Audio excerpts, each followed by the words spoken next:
Sí, es que parece que la gente no está yendo masivamente a los puestos de vacunación, ¿no? Porque son miles de gente que necesita y hay algunos puestos de vacunación que están vacíos, Sí, por lo que hay están unos llamando. puestos que están vacíos, hay puestos que son un poco más lejos de la ciudad que mis amigos que han ido me cuentan que están vacíos, ¿no? Y a veces en los de la ciudad hay 3 y 4 horas de espera. Hay que como que dar una buscadita ahí en dónde están vacunando para ver. Ya. Bueno, vamos a empezar, ya estamos un auditorio casi de 150 participantes, ¿no? Bueno, están bienvenidos al curso de actualización en oftalmología 2021. En esta oportunidad, digamos, en unos minutos estará con nosotros la doctora María Alejandra Enríquez. Inicialmente vamos a compartir un pequeño video de laboratorio Roster. No sé si está listo, Yuri, el video de laboratorio auspiciador, por favor. Ahora lo lanzamos.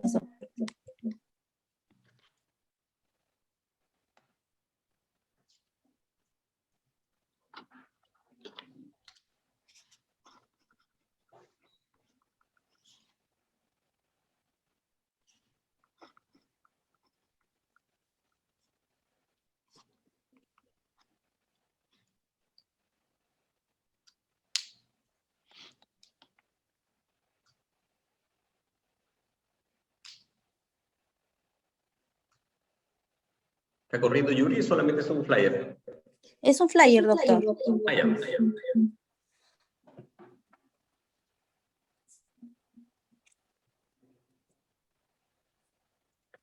Bueno, mientras que está el flyer ahí, tenemos con nosotros a la doctora María Alejandra Enríquez, quien nos va a hablar sobre actualización en el manejo de ojo seco. María Alejandra trabaja en el Instituto de Ojos Oftalmosalud. Ella ha hecho un posgrado en superficie ocular y ecografía en la Escuela Paulista de Medicina en Brasil. Tiene un post GSRT en investigación médica en la Harvard Medical School, ¿no? Es jefa del Departamento de Investigación del Instituto de Ojos de Oftalmosalud. Igualmente es profesora de la Facultad de Medicina de la Universidad San Juan Bautista, ¿no? Es un placer enorme realmente, María Alejandra, tenerte con nosotros. Si le dan la autorización para que pueda compartir la pantalla y empezar su charla, por favor. Sí, doctor, ya puede compartir.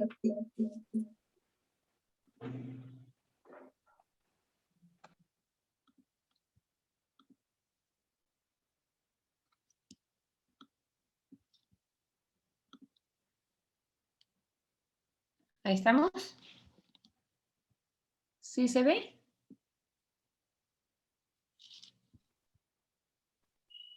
¿Sí se ve y sí se escucha? Sí, está bien todo, María Alejandra. Bueno, primero que todo, muchísimas gracias al doctor Jorge Pomatanto, ¿no? Por la invitación y a Harumi Burga por la invitación y la coordinación también. Bueno, vamos a hablar un poquito de actualización en el manejo de ojo seco, algo que es sumamente importante porque es el paciente que tenemos día a día. Yo formo parte, soy embajadora, se podría decir, de esta sociedad, ¿no? Esto es lo que ven aquí que se llama el DUS2, es lo que denominamos el Dry Eye Workshop, ¿no? Y esto es un reporte que se empezó a realizar hace mucho tiempo, desde el año ya 2007 fue donde salió el primer reporte, en el cual había 58 miembros, 12 países, 6 subcomités, y salió un reporte aproximadamente de 140 páginas. Y después, en el año 2017, salió la segunda publicación.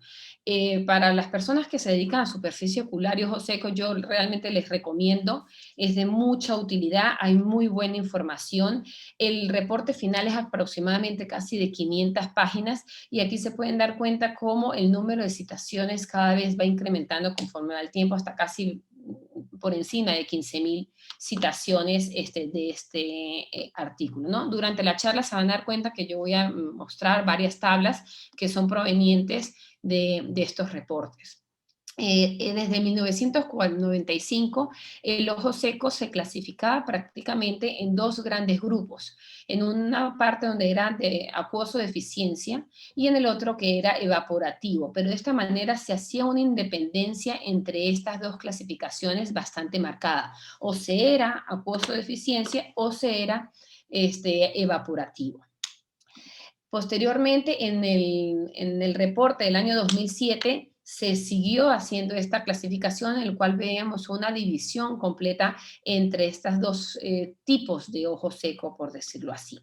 Pero ya en el año 2017, cuando se hace la publicación del último reporte, hay algo que cambia, como la charla trata de hablar de actualizaciones, es que ya estas dos entidades no están completamente separadas entre ellas. Como podemos ver aquí, este es el esquema que normalmente se habla en el ojo seco, ¿no? En el cual evaluamos si el paciente es asintomático o el paciente es sintomático, y si el paciente es asintomático, si vemos si tiene signos o no tiene signos, para evaluar en qué fase lo vamos a localizar, ¿no? Si existen signos de la superficie ocular sin síntomas, entonces este paciente va a llevar a un tratamiento, y si hay signos en la superficie ocular, pero el paciente es asintomático, normalmente está asociado a condiciones neurotróficas. Y si el paciente es sintomático, igualmente evaluamos los signos en la superficie ocular para poder evaluar si existe algún diagnóstico diferencial o qué otra patología asociada hay, y si no hay síntomas, evaluar si los síntomas son preclínicos y tener cuidado si va a ser un paciente que va a ser llevado a cirugía, o si también es asociado a dolor neuropático. Pero más allá de eso, en la parte de la clasificación, lo que le quiero mostrar es que ya no son dos entidades completamente separadas, que efectivamente el ojo seco evaporativo se encuentra con mayor frecuencia en la población con respecto al acuoso deficiencia, por eso es que vemos aquí que está más amarillo para este lado. Pero también hay una parte donde estos dos se combinan, o que uno puede conllevar al otro y el otro puede llevar al siguiente. Entonces, esta mezcla es algo nuevo cuando estamos hablando de la definición. Y aquí podemos ver cómo el ojo seco evaporativo y el ojo seco asociado por deficiencia acuosa son todas estas asociaciones que vemos en estos recuadros, como por ejemplo obstrucción de la glándula lagrimal, enfermedades sistémicas, problemas en el reflejo, y todas aquellas asociadas al problema evaporativo, mayormente asociado a disfunción de las glándulas de meibomio, blefaritis, deficiencia de vitaminas. Todas ellas llevan a un ciclo que se vienen entrelazando entre una y otro y generando como el gran predominante la hiperosmolaridad. Entonces, esto a nivel de concepto, a nivel de patofisiología, ha cambiado en el tiempo. Ya vemos que hay una integración de ambos dos en algún momento del ciclo, y donde la hiperosmolaridad es lo que juega un papel bastante importante en estos momentos. Esto también es publicado por este reporte, donde nos enfocan que tenemos que evaluar la sintomatología del paciente, y después que es la parte de screening del paciente, y después tenemos que buscar los marcadores que vamos a hablar posteriormente, ya sea en la superficie ocular o por medio de diferentes test, para de esta manera tratar de evaluarlo en cuál de estos sitios está el paciente, para ver cómo los vamos a tratar. Siempre estar pendiente que el ojo seco evaporativo está asociado muy frecuentemente a la disfunción de glándulas de meibomio. Tanto es así que el 86% de los pacientes con ojo seco evaporativo están asociados a alguna u otra deficiencia de las glándulas de meibomio. Entonces ahora el rol significativo que está empezando a presentar las glándulas de meibomio no hay que dejarlo pasar, ¿no? Con respecto a la película lagrimal, ya todos sabemos que existen diferentes test, como el SHIRM, la meniscometría, la osmolaridad, que nos ayudan a medir la capa lipídica también, por diferentes test, y la evaluación de la superficie ocular, que poco a poco vamos a ir conversando. Entonces nosotros, el paciente que llega a la clínica, lo primero que hacemos es entregarle esta hojita, y mientras el paciente espera en sala, lo que le hacemos es que, bueno, ya no espera, no por el COVID, pero el paciente rellena esta hojita que es la clasificación de OSPI. Esta clasificación lo que nos permite, según un grado de puntuación, es poder clasificar al paciente si tiene síntomas de un ojo seco leve, moderado o severo. Posteriormente, si el paciente es identificado con un paciente que no está normal, entonces procedemos a hacer diferentes exámenes. Algunos de ellos, yo voy a mencionar varios, después le contaré cuáles son los que hacemos de preferencia, ¿no? El test de Schirmer no deja estar en desuso, no es más que un test que se hace con un papel filtro, ¿no? Que se coloca entre un tercio externo y un tercio medio del párpado inferior, se hace un tiempo de espera de a 5 minutos y se considera que un Schirmer normal es por encima de 10 milímetros. Con respecto al test de Schirmer, lo seguimos haciendo en nuestra institución y sí es valedero, ¿no? Existen diferentes tipos de test Schirmer, eh, y el Precaptine, ¿no? El Precaptine sí es el caballito de batalla. Yo lo uso a diario, a pesar de que tenemos los equipos necesarios para hacer un Precaptine no invasivo. Yo ejecuto el Precaptine invasivo, por decirlo así, porque es fácil, ¿no? Es fácil de ver, se hace con un papel filtro, con luz cobalto, con fluoresceína, y por menos de 10 se considera normal. Siempre es importante ver una superficie ocular donde la capa de la fluoroceína es totalmente homogénea versus aquella fluoroceína que empieza como a cuartearse. Y hay que estar pendiente de qué zona en la superficie ocular empieza este Precaptine, ¿no? La ruptura de la película lagrimal. Porque muchas veces donde empieza la ruptura está asociada con la lesión corneal o de la superficie. En la clínica contamos con esto que se llama el Keratograph 5M, que es de la casa de Oculus, que es una máquina que permite una evaluación muy precisa de la superficie ocular y que nos ayuda en el manejo del ojo seco. Por un lado nos da la altura del menisco lagrimal. Recordemos que la altura del menisco por encima de 0.1 se considera normal, lo ideal es por encima de 0.2, y esta máquina nos mide automáticamente el menisco lagrimal a nivel nasal, en el medio y a nivel temporal. También nos genera una clasificación, no tengo ningún interés financiero en la máquina, pero sí lo usamos, ¿no? Es una clasificación automática del enrojecimiento ocular, ya que la misma máquina nos cuantifica el número de vasos en la conjuntiva vulvar asociado al ojo seco. Con respecto al no invasivo Precaptine, lo que hace la máquina es empezar a ver por medio de los anillos de Plácido dónde es que se rompe la película lagrimal y dónde es que empieza a no ser constante estos círculos. Y aquí se ve cómo es la ruptura de la película lagrimal en las diferentes áreas de la córnea. Hay que ver que la repetibilidad, es decir, las veces que esto, si bien nos da una idea general, entre un examen y otro examen realizado al mismo tiempo puede haber variación, porque es muy sensible, ¿no? Nosotros hace años con el doctor Mauricio Rodríguez hicimos una correlación entre el Precaptine no invasivo, es decir, el que te genera en la máquina, y el clínico, y hubo una correlación positiva. Sin embargo, el no invasivo nos era más prolongado el tiempo con respecto al que contábamos nosotros manualmente. Existen otras máquinas también, como es el MS39, que esto es una máquina nueva en la cual tiene un OCT asociado a los anillos de Plácido, que también nos permiten dar el tiempo del Precaptine no invasivo, y también nos lo genera en promedio. Nos da el primer Precaptine y el Precaptine promedio en diferentes zonas de la córnea, como se puede observar aquí. Entonces, varias máquinas nos proporciona esto. Con respecto a la tinción corneal, a pesar de que es algo muy viejo, se sigue haciendo. Yo confío muchísimo en la tinción corneal que me genera la córnea. Yo ver a un paciente con puntata para mí ya es clave en el diagnóstico y tratamiento de ojo seco, y no solamente en la evaluación de la córnea. Recordar esto, siempre evaluar la tinción de las células conjuntivales, no olvidar la conjuntiva vulvar y nunca olvidar la conjuntiva tarsal. Es sorprendente como a veces el paciente tiene síntomas de ojo seco, no se ve nada sobre la córnea, pero tiene una conjuntiva completamente teñida. Y esto lo que nos habla es de que es una superficie que está alterada, que no va a estar tan bien. Se sigue usando la clasificación de Oxford, ¿no? En la cual podemos evaluar los diferentes grados según el grado de puntata que podamos observar ya sea en la córnea o en la conjuntiva. También se puede hacer por medio de la rosa de Bengala, ¿no? Que tiene también células muertas y epitelio desvitalizada. Nosotros y con el verde lisamina también, nosotros normalmente utilizamos la fluoresceína. En la clínica, todo paciente que llega le hacemos el diagnóstico computarizado de ojo seco y le hacemos la citología de impresión. Tenemos una bióloga a cargo, ¿no? Se llama Nadia Canorio, ella.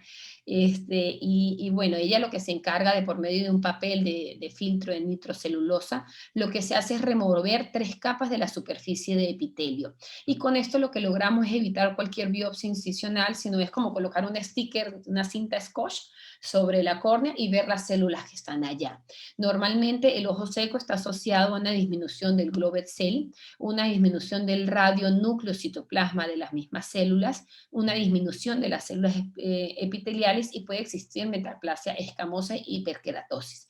Pero yo siempre que le mando a hacer citología de impresión también me gusta ver el grado de neutrófilos y de macrófagos que hay, porque como todos sabemos, el ojo seco se asocia a un componente inflamatorio y a mí sí me gusta medirlo, ¿no? Entonces no solamente nos enfocamos a ver en qué tanto daño hay en la célula como tal, sino qué tanto componente inflamatorio hay en la superficie epitelial o conjuntival.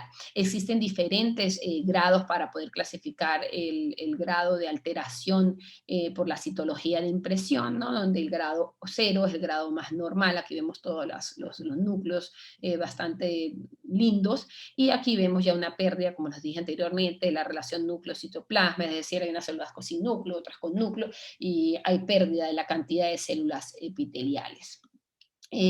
La osmolaridad también es muy nombrado a nivel internacional, es el caballito de batalla, como les dije yo, en la patofisiología del ojo seco, y ya que está asociado al aumento de la evaporación, ¿no? Nosotros lo usamos a veces no tan regularmente como quisiéramos, por la gran variabilidad que presenta la máquina. Sin embargo, lo que se dice que debe ser considerado como patológico es que un ojo seco es considerado por encima de 308 miliosmoles por litro y que no debe haber una variabilidad mayor de 8 entre un ojo y el otro ojo.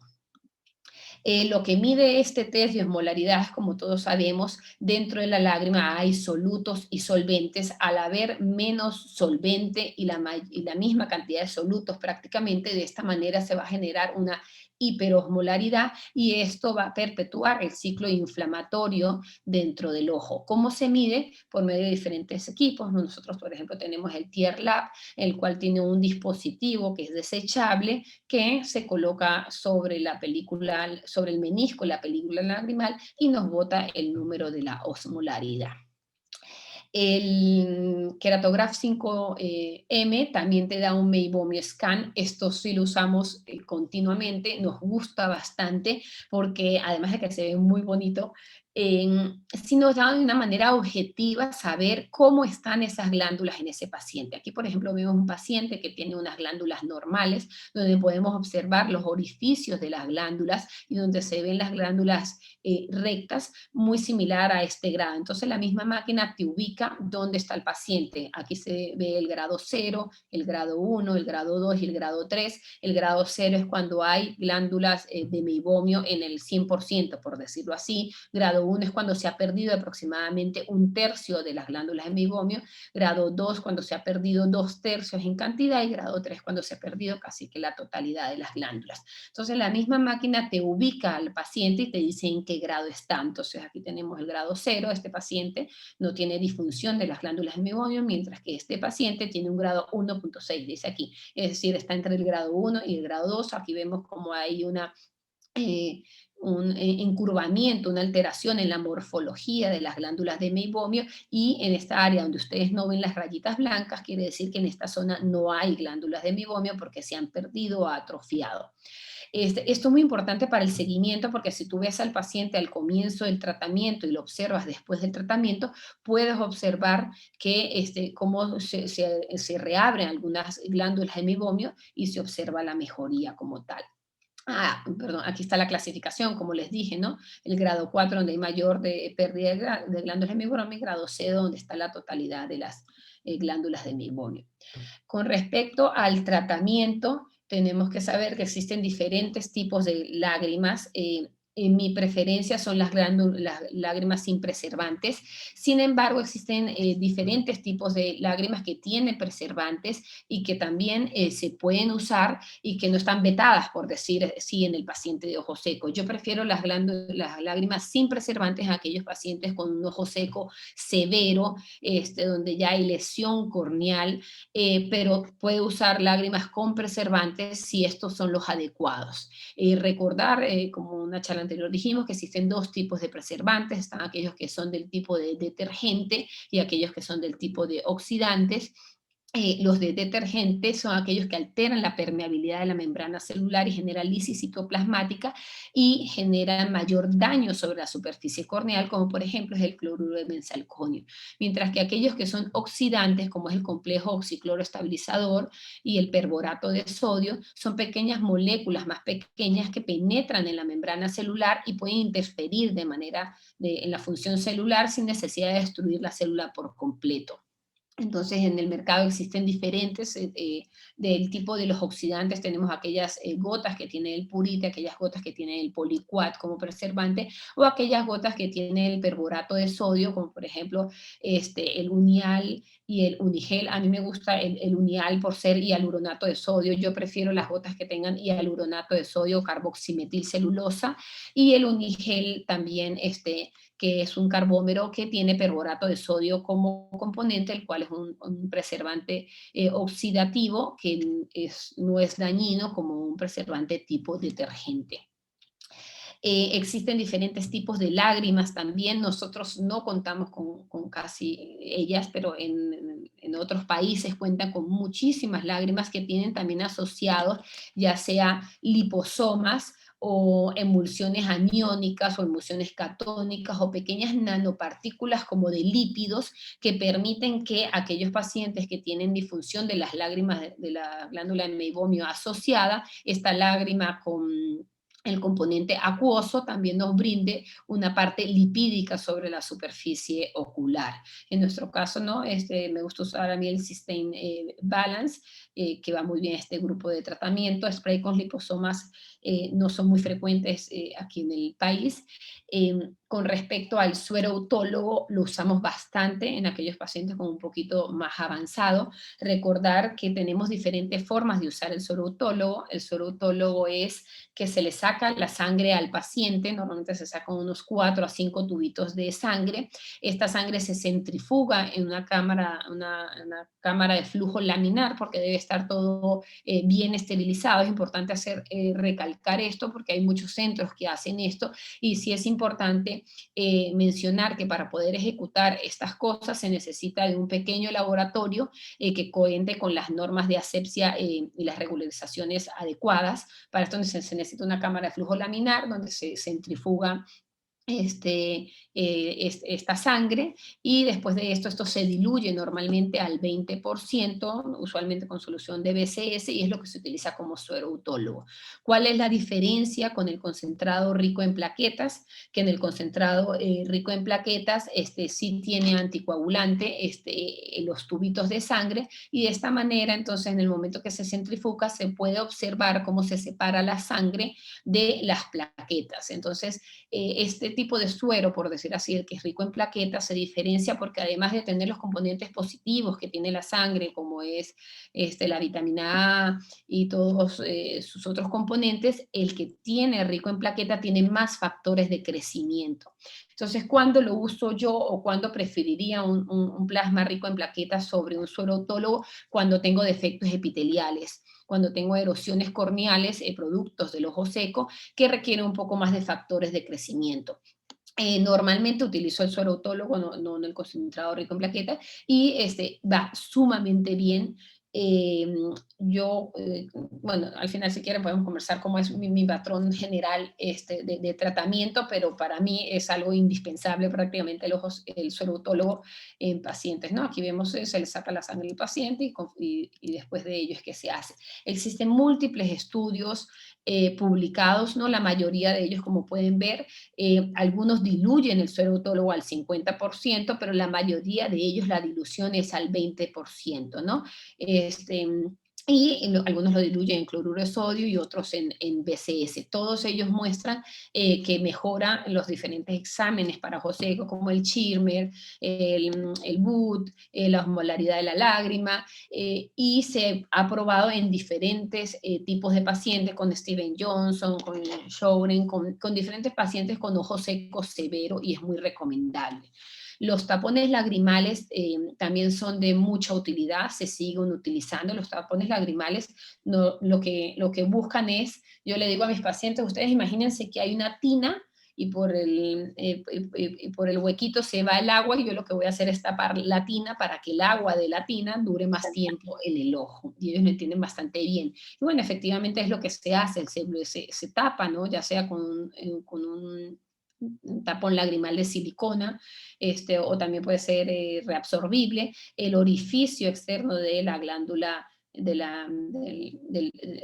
tubo lagrimal, para de esta manera permanecer más la lágrima en el ojo. ¿Cuándo usarlo? Y esto es muy importante.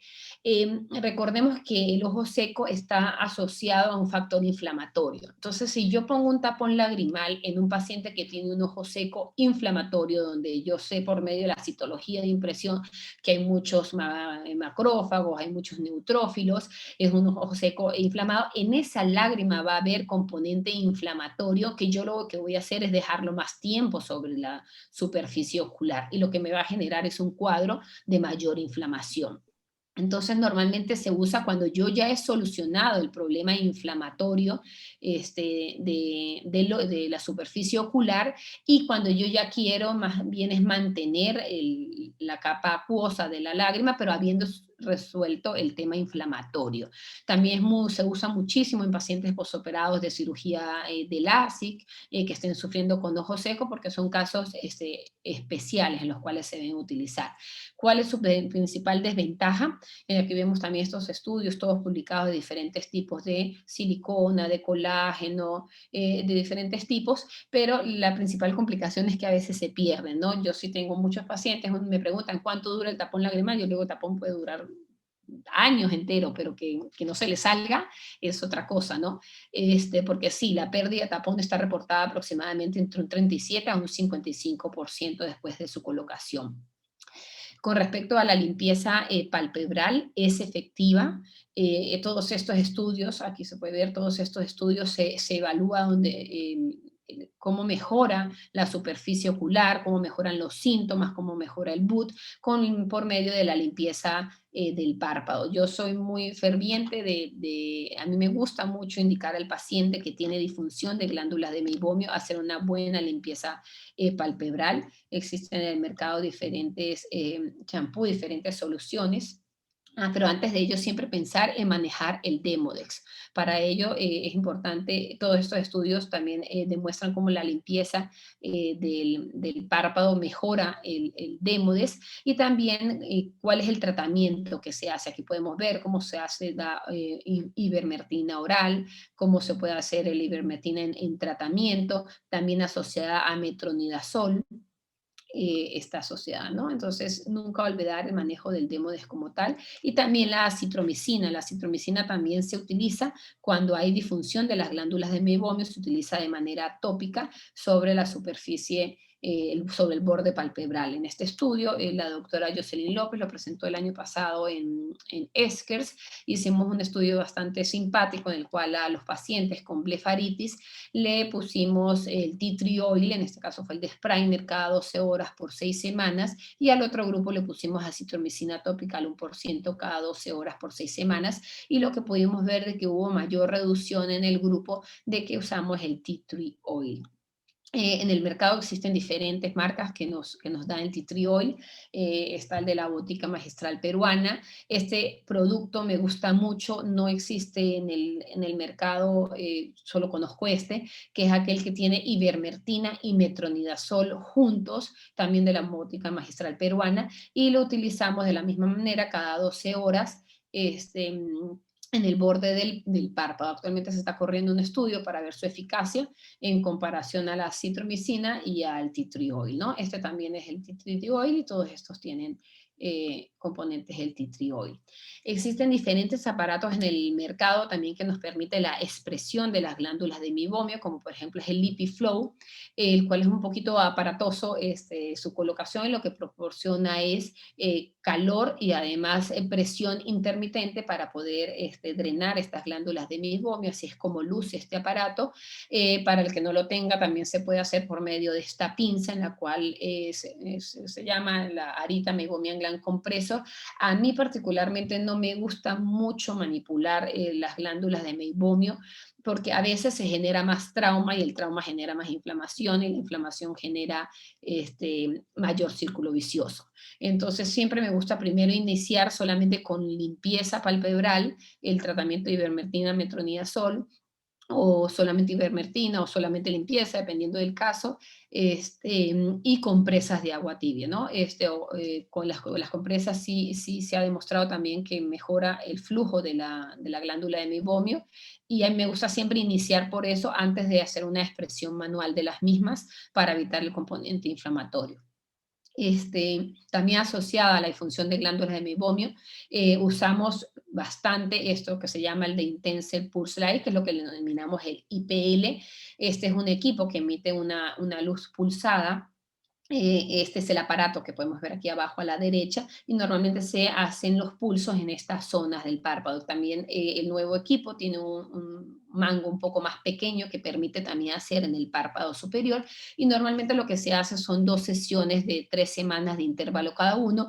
Hay algunos otros protocolos que hablan de 4 sesiones, en las cuales se hacen 2 sesiones con un intervalo de 1 semana entre uno y otro, y las otras 2 sesiones finales se hacen con un mes de separación. El tamaño del spot normalmente es de 15 a 35 milímetros y se hacen pulsos de 3 milisegundos, con la duración del pulso dura 3 milisegundos, y el retardo, el espacio entre pulso y pulso, es de 30 milisegundos.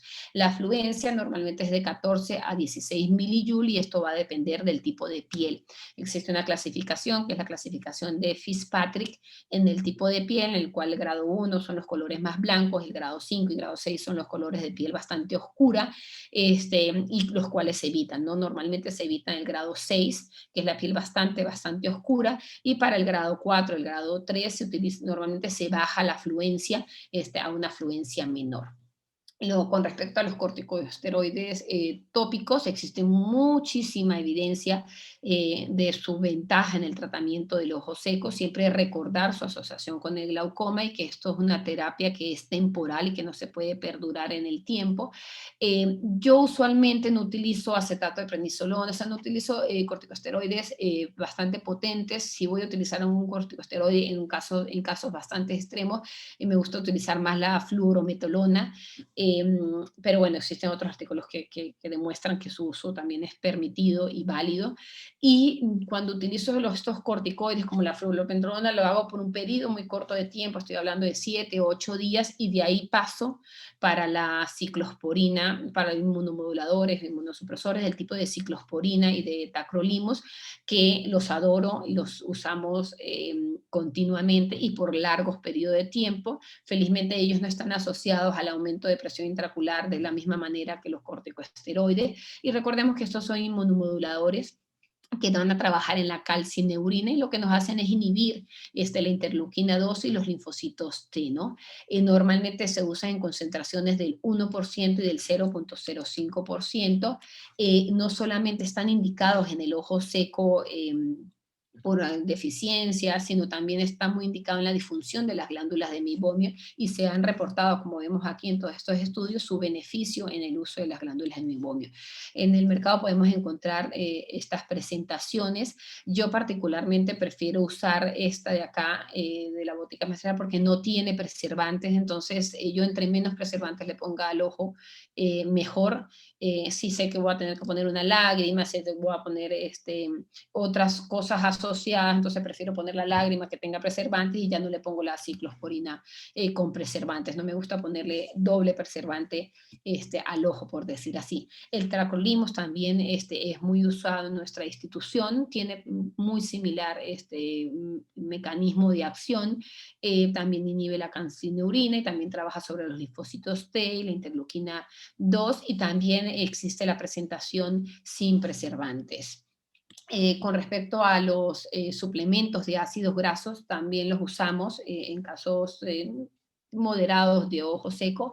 Recordar, yo siempre me confundo, el paciente me pregunta, pero es omega 3, omega 6, porque a veces es difícil conseguir en la farmacia suplementos que tengan separados. Aquí tenemos de laboratorio que nos auspicia hoy, es el AI3, que tiene el omega 3. Recordar que no es que el omega 6 sea malo o cuál de los dos, recordemos que la relación ideal que debería tener el paciente es de 4:1, es decir, 4 de omega 6, 4 de omega 3, 1 de omega 6, es decir, debemos recibir mayor cantidad de omega 3 que de omega 6 en nuestra ingesta, y por eso este suplemento lo que busca es dar mayor cantidad de omega 3 para que de esta manera ejerza su labor antiinflamatoria. ¿Esto por qué? Porque estos ácidos grasos, si bien son antiinflamatorios, el omega 6 por cierto mecanismo por allá lejano puede generar cierta inflamación, o sea, tiene su componente antiinflamatorio y también su componente inflamatorio, que cuando se desestabiliza esta relación entre el omega 3 y el omega 6 es que genera síntomas, ¿no?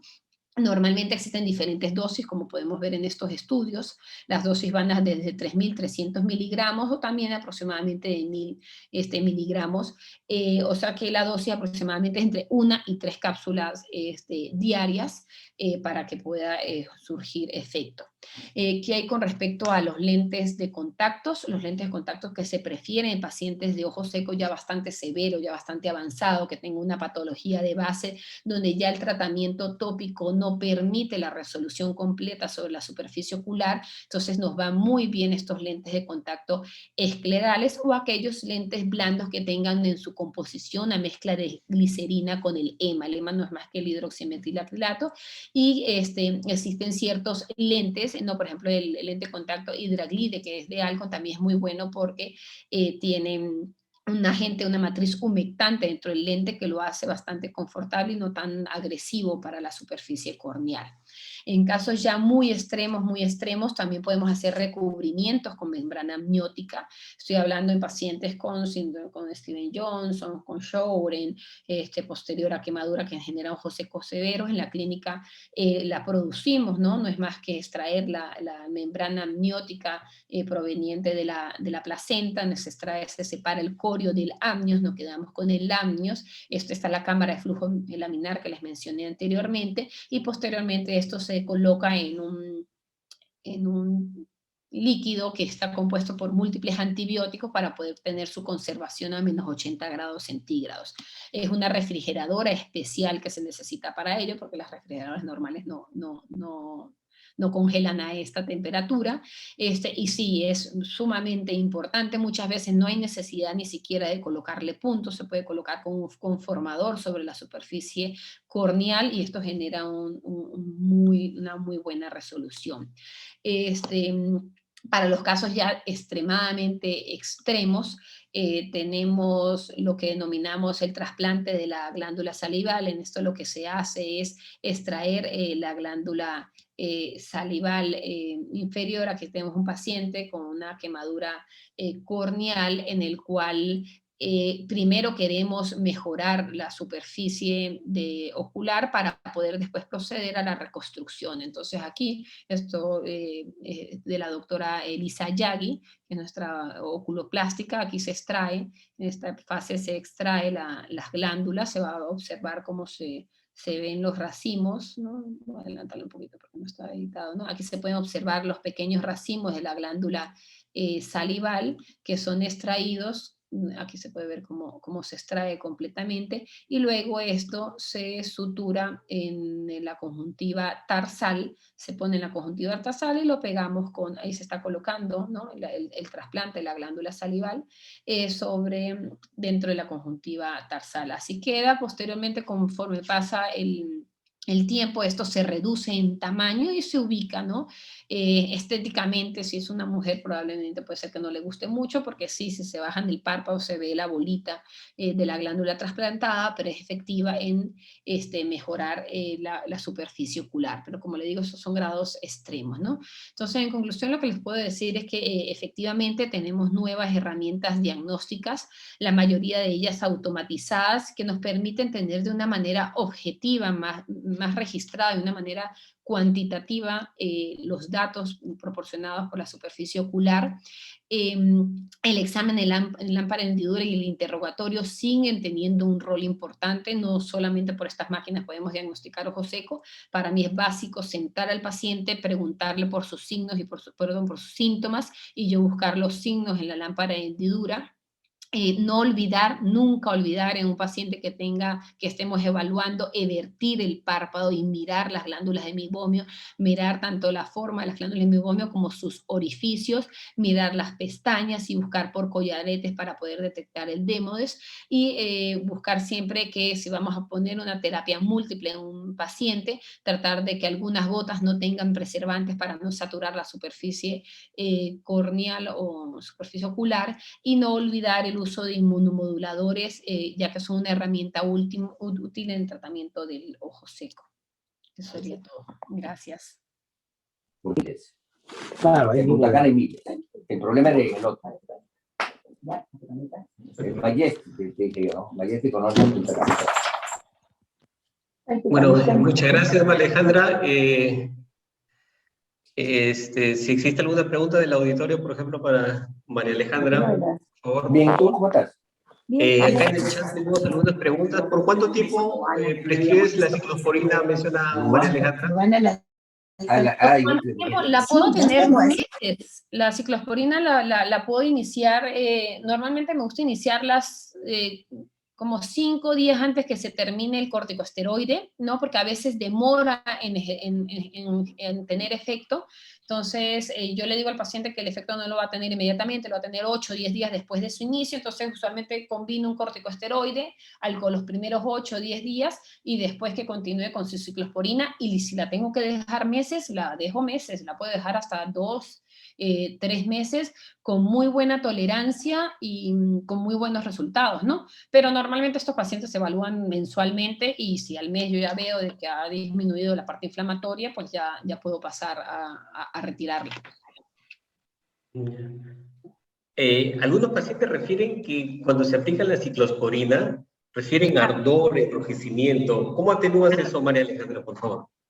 Sí, les arde. La verdad que les arde, por eso a mí me gusta usar mucho la que no tiene preservante. Me he dado cuenta que la que no tiene preservante arde menos, bueno, subjetivamente, ¿no?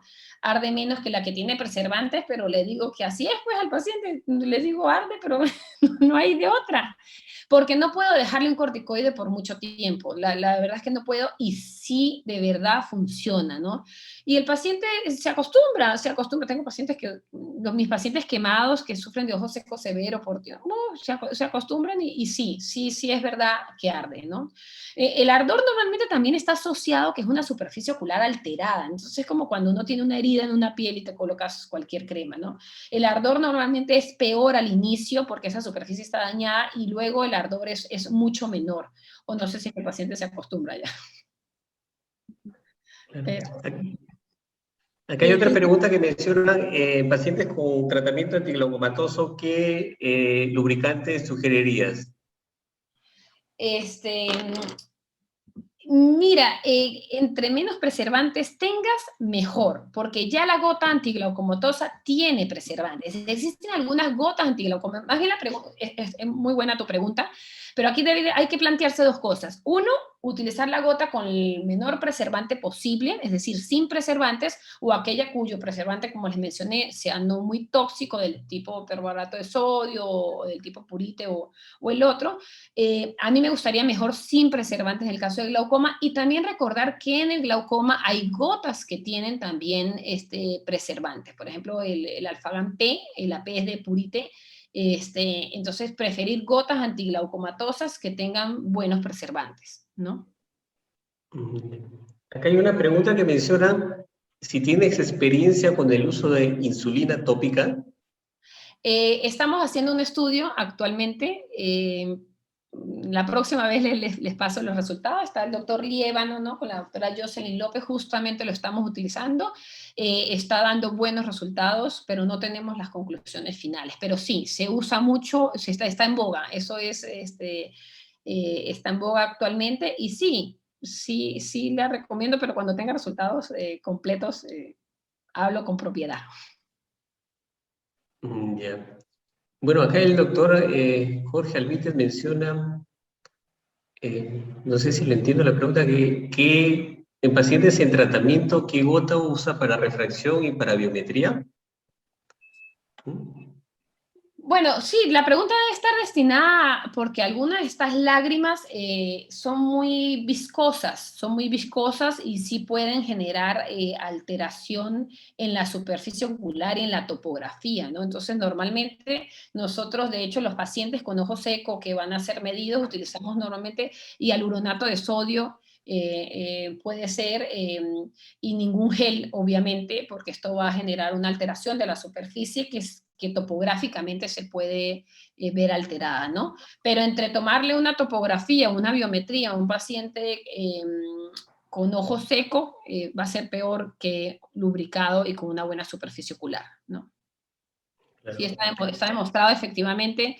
He dado yo charlas anteriormente mostrando cómo la alteración en la superficie ocular puede generarnos errores biométricos de hasta casi 0. El promedio es 0.5 dioptrías. Hay un artículo publicado en el Journal of Cataract and Refractive Surgery donde muestra que problemas de la superficie ocular asociados a ojo seco nos puede dar un promedio de 0.5 dioptrías en un cálculo del lente. Entonces, ante esto siempre es mejor mejorar la superficie ocular para de ahí hacer la biometría.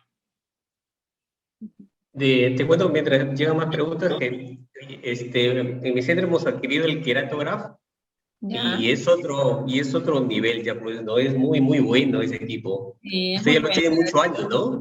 Sí, nosotros tenemos como 7 años, debemos, no sé, pero como 7, 8 años, y lo utilizamos. O sea, nuestro paciente llega, mira, nuestro paciente llega, se le hace el OSDI, el cuestionario, se le interroga, le hago yo mi interrogatorio verbal, le hago su tinción con fluoresceína y ahí inmediatamente se le hace el diagnóstico computarizado, le llamamos nosotros para que el paciente entienda, ¿no? El diagnóstico computarizado de ojo seco con su citología e impresión. O sea, ese es nuestro de entrada. Ya después, si se necesita algo más se hace, pero eso se hace con todos los pacientes que llegan, ¿no? Tenemos una unidad solamente destinada de ojo seco para el paciente. ¿Y tu experiencia con el IPL, la luz pulsada intensa, es buena? ¿En qué disfunción, de qué grado de disfunción de glándula de meiomio empiezas, Alejandra? Como les mencioné, yo primero siempre trato de que por la vía más fácil se solucione el asunto, ¿no? Entonces, si tengo una disfunción de glándula de meiomio grado 1, grado 2, yo me manejo muy bien con las compresas de agua tibia, con los tópicos, y la limpieza palpebral. Si ya veo que es un grado 3, grado 4, asociado a un ojo seco bastante severo, moderado, indicamos el IPL, también aquellos pacientes con rosácea, ¿no? Donde hay alguna otra patología, quizás dérmica asociada, también lo usamos. Muestra resultados muy buenos, lo único es de que a veces requiere constancia, o sea, lo haces y a los meses quizás también hay que volverlo a hacer, no es que le vas a hacer una sola vez en la vida a este tipo de pacientes, ¿no? Entonces eso también explicárselo al paciente, porque a veces el paciente cree que una sola vez y ya se le va a curar el ojo seco. No. Menciona que el IPL tiene que ir asociado a la siguiente paso, es la compresión de la glándula de meiomio, o lo haces independientemente del IPL nada más, porque mencionaste que no manejas mucho la manipulación excesiva de las glándulas, ¿no? Sí, pero eso es algo creo que más personal, ¿no? Tengo muchos colegas que manejan mucho la superficie ocular y ellos sí generan expresión de las glándulas de meiomio. Yo lo dejo en aquellos casos donde se ve, ¿no? A veces hay queratinización del borde de la glándula, donde el caso ya más severo, donde tú ves que hay obstrucción completa, pero para esto necesitas tener calor, ¿no? Entonces, normalmente hacíamos en la clínica, ¿no? Le poníamos calor, luego hacíamos expresión de las glándulas de meiomio. Pero a mí, como me va también con mi terapia más convencional y con el IPL, no hago tanto, pero no es que esté contraindicado, ¿no? No quiero que se lleven ese mensaje, ¿no? Es algo más personal mío, ¿no? Y uno cree que no, pero los inmunomoduladores tópicos te ayudan a todo esto, ¿no? No olvidarlos de la mano. Uno a veces piensa, no, blefaritis, disfunción de las glándulas de meiomio, como que no asocia de que el tacrolimus y la ciclosporina nos puede ayudar. Sí nos ayuda también en eso. Lucho utiliza bastante y tú también utilizas bastante el tracolimus, ¿no?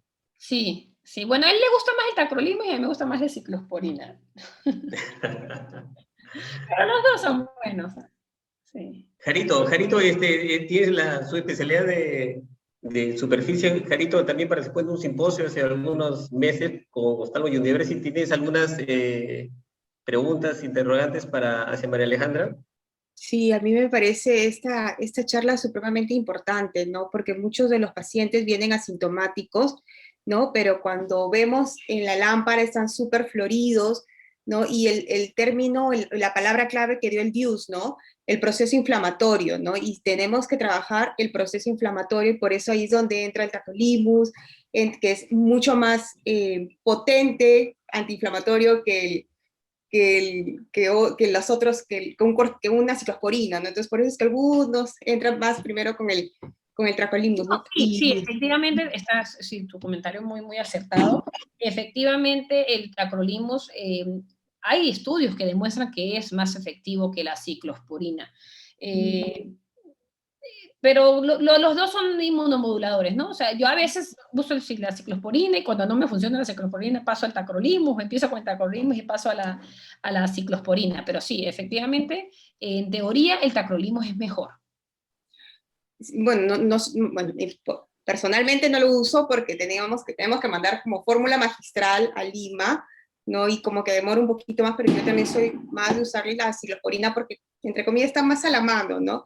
Sobre el tema de que los pacientes vienen asintomáticos, ¿no? Porque se ha demostrado que hay una alteración en el plexo subbasal, ¿no? De estos pacientes, ¿no? Entonces, muchos de ellos ya vienen asintomáticos. La importancia y el detalle de documentar, como usted dijo, ¿no, doctora? El diagnóstico, ¿no? Computarizado, en este caso, ¿no? La meibografía, porque tenemos que ver si las glándulas de meibomio están, ¿no? Porque muchas veces están atróficos y le damos lo que le demos, ¿no? Muchas veces no va a funcionar porque ya hay una atrofia de la glándula de meibomio, ¿no? Y eso, hacerle entender al paciente o los chicos que están con tratamiento con dermatología, ¿no? Con la isotretinoína.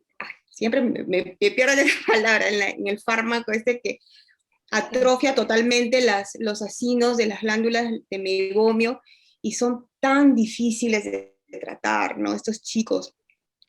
La verdad es que es un tema supremamente importante porque... Tretionina, alguien el doctor Jorge. Isotretinoína, ¿no?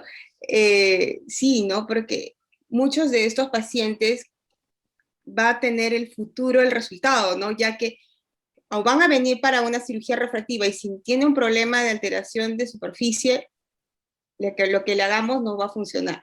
Pacientes que van a ir a cirugía catarata, tienen una alteración de superficie, va a salir insatisfecho. Entonces, muchos de estos pacientes tienen una clínica y cuando lo vemos no hay nada, o al revés, ¿no? Los pacientes están lamentablemente floridos y les decimos, sí, tú tienes esto, y me dicen, no, pero yo no tengo nada, ¿no? Porque hay una alteración del plexo subbasal. Claro, eso que mencionas es muy importante. Yo tengo pacientes que van a operarse LASIK y yo los veo en la lámpara y tienen un ojo seco terrible. Y yo les digo, ¿y no tienes ningún síntoma? No. Y hacerle entender a ese paciente que yo no te puedo operar porque lo que ellos tienen en la lámpara no te quiero tocar es complicado, ¿no? Entonces, lo que dices, ¿no? A veces tus palabras no lo convencen, pero una foto ayuda, ¿no? Más que 1000 palabras. Pero sí es muy importante. Y ver, ¿no? Porque a veces también me pasa con quizás residentes felines, no se puede operar.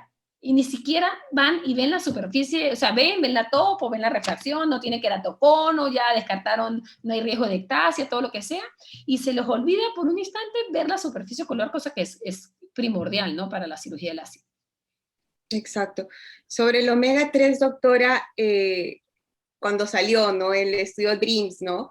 Que dijeron, no, había un grupito que no funciona, que el omega 3, pero después se demostró, ¿no? Que el estudio lo habían comparado con el placebo que tenía trazas de omega 3, Sí. ¿no? Entonces, el mensaje, ¿no? De que sí, el omega 3 sí funciona, ¿no? Porque después hubieron estudios multicéntricos, la revisión Cochrane, donde dijeron, entre comillas, ¿no? Que no salió estadísticamente significativo, pero se demostró que el placebo que se utilizó en el estudio DREAMS, pues, era con un placebo de omega, que tenía trazas de omega 3, o sea, funciona. De aceite, de aceite. De aceite. No era agüita, sino aceite. Sí, no era, agüita no era, ¿no? Haru, hay algunas preguntas para María Alejandra en el chat que dicen ¿cómo manejaría el ojo seco en niños? Ya que están llegando clases, por las clases virtuales están llegando a la consulta. Ay, sí, eso es muy cierto y están llegando cada vez más. Bueno, primero, una de las grandes causas del ojo seco en pantalla es por el blink rate, ¿no? Recordemos que de hecho se usaba antes, ¿no? Se medía el blink rate, existe una escala y todo de cuántas veces uno debe parpadear en determinado tiempo, y esa es la principal causa. El niño se queda pegado viendo la computadora, no parpadea lo adecuado. Por otro lado, la computadora también está puesta en una localización mal, donde el niño tiene el ojo más abierto de lo normal. Entonces, primero hay que educar al paciente, educar a la madre, donde el niño, si bien se queda con los ojos pegados, tiene que cerrar constantemente sus ojos en diferentes periodos de los recesos, de eso, para que de esa manera se lubrique el ojo. No está la regla del 20-20-20, donde cierras los ojos, miras la pantalla, luego miras de lejos, también porque se está generando más miopía de lo normal, ¿no?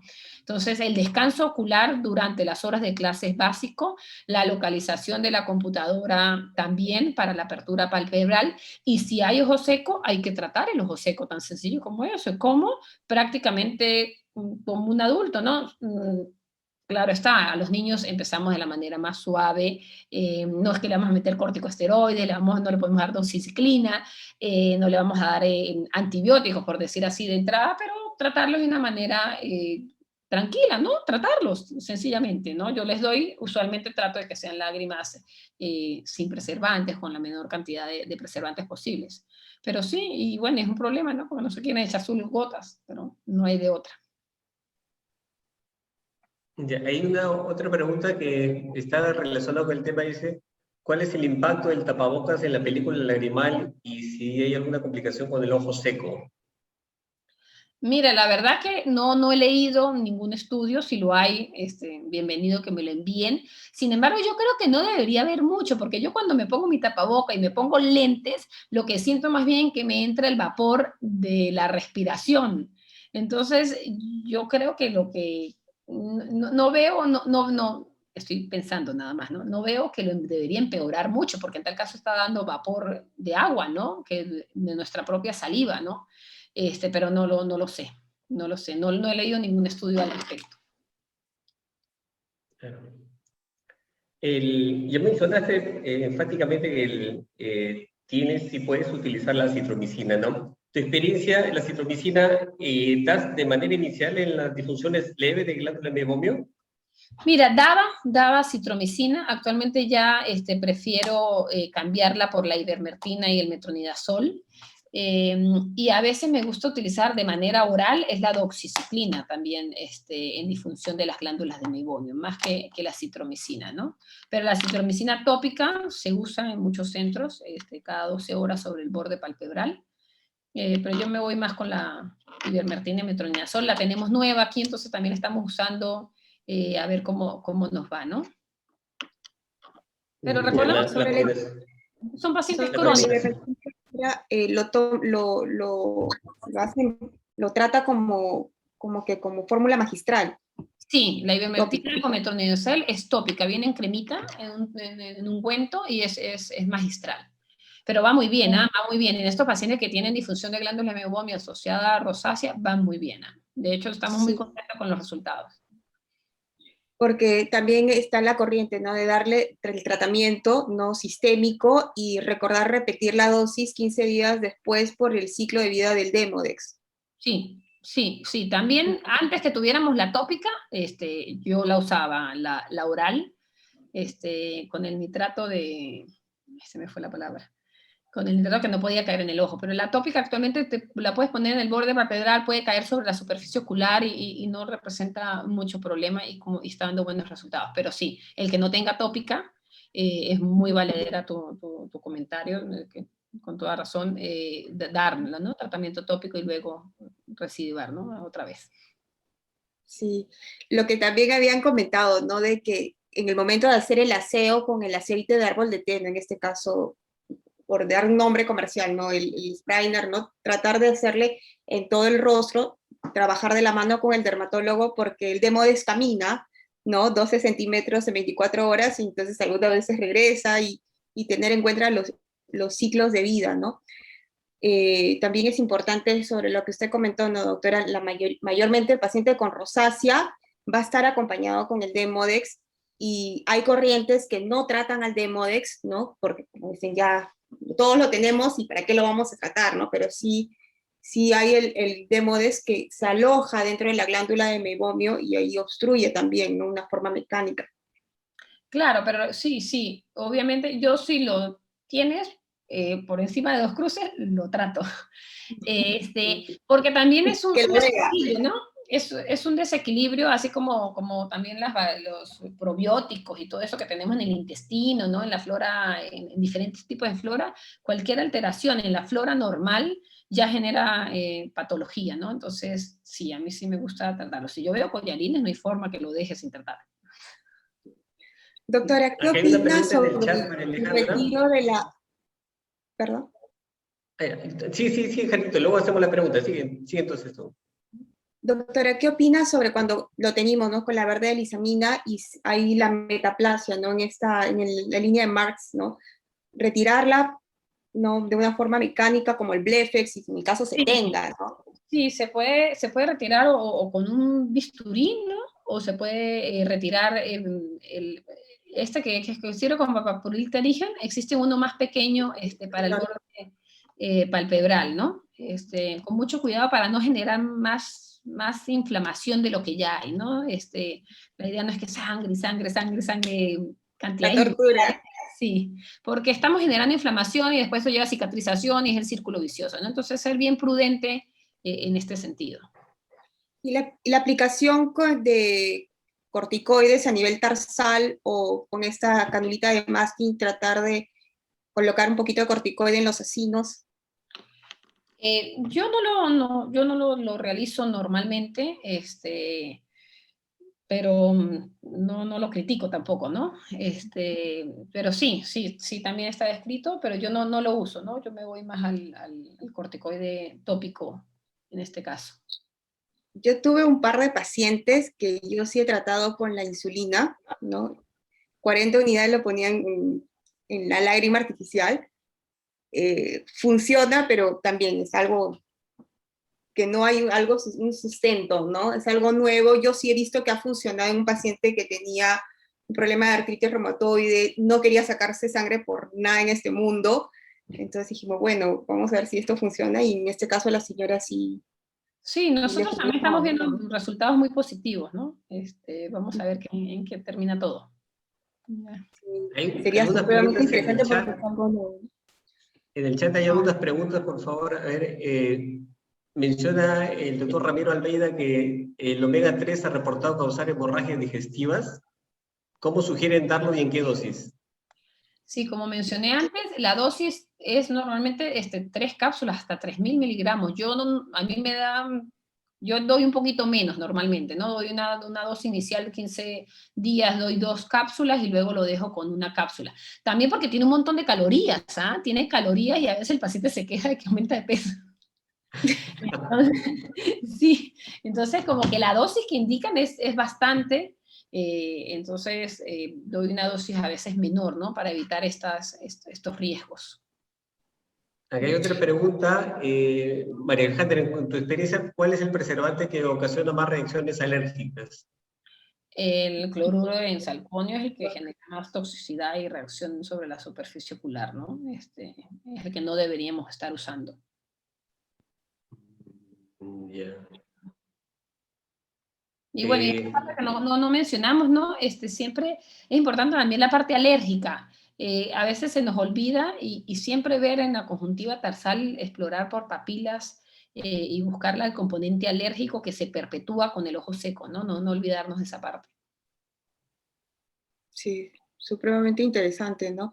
Y también tener en cuenta que en el momento del calor, ¿no? Estos chicos con trisomía 21, ¿no? Que son muy susceptibles a hacer ectasias, ¿no? Y estamos con las compresas calientes y de todos los días, más el frotado. Entonces, Sí. explicarle a los pacientes que, bueno, el primer mes va a ser muy seguidito, pero que no lo esté frotando totalmente el ojo, porque estamos calentando una córnea.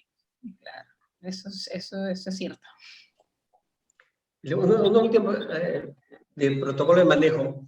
María Alejandra, por ejemplo, el cumplimiento de tus pacientes.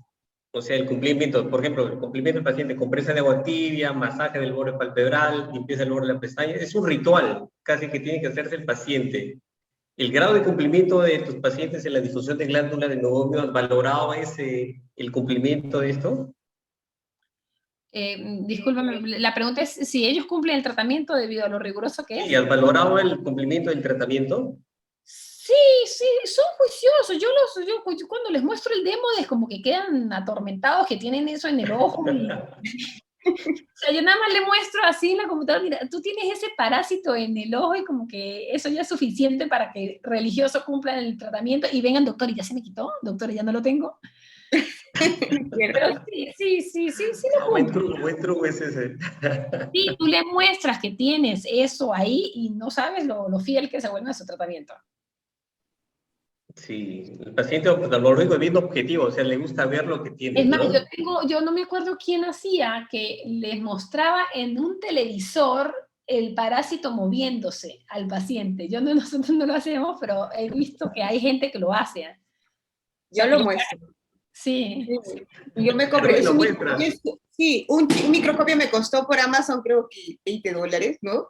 Y eso sí es importantísimo, nosotros sacarle, ¿no? La pestaña donde está Claro. el cilindro, ¿no? Y sacarlo y mostrarlo y ahí literalmente se mueve. Porque cuando lo mandamos al laboratorio le sacan cualquier pestaña, pues si no va a encontrarlo. Entonces, Se mueve asquerosamente. sí, así, ¿no? Y ya. No, y es muy cómodo, ese microscopio por Amazon lo compré súper barato, ¿no?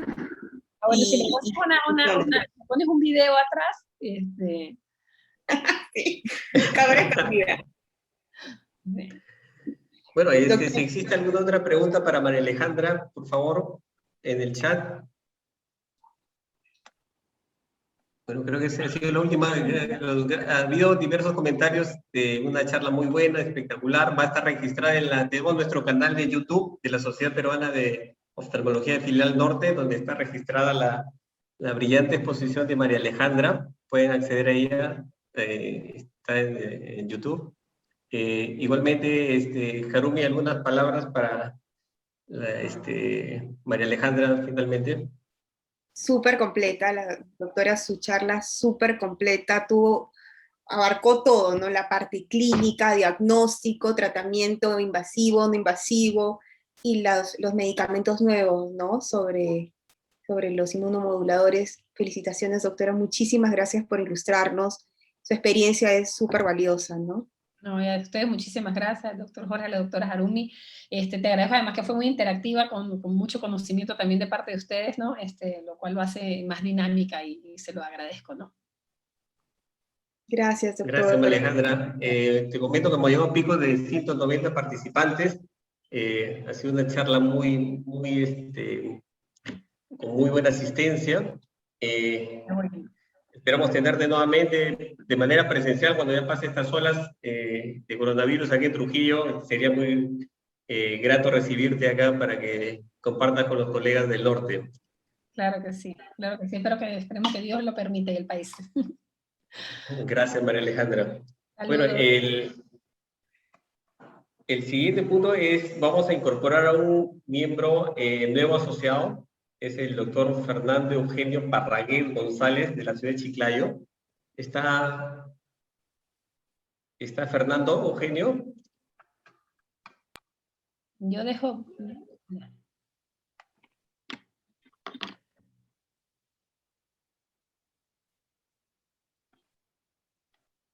Bueno, entonces para seguramente tener un momento que ha salido, Fernando Eugenio ha sido incorporado como miembro asociado al programa, a la Sociedad Peruana de Oftalmología Filial Norte. Igualmente, todos los que deseen residentes, oftalmólogos, incorporarse, pueden contactarse con la Sociedad Peruana de Oftalmología Filial Norte para ser miembros, ¿no? Finalmente tenemos el tema de glaucoma, que va a ser el viernes 25 de junio a las 8 de la noche. Va a estar el ponente el doctor James Brown de Estados Unidos y la doctora Yasbeth Ledesma de México. El moderador va a ser el doctor Carlos Barba, ¿no? Están todos invitados a participar de esta charla, ¿no? Posteriormente vamos a dar ya la difusión de los temas específicos respectivos.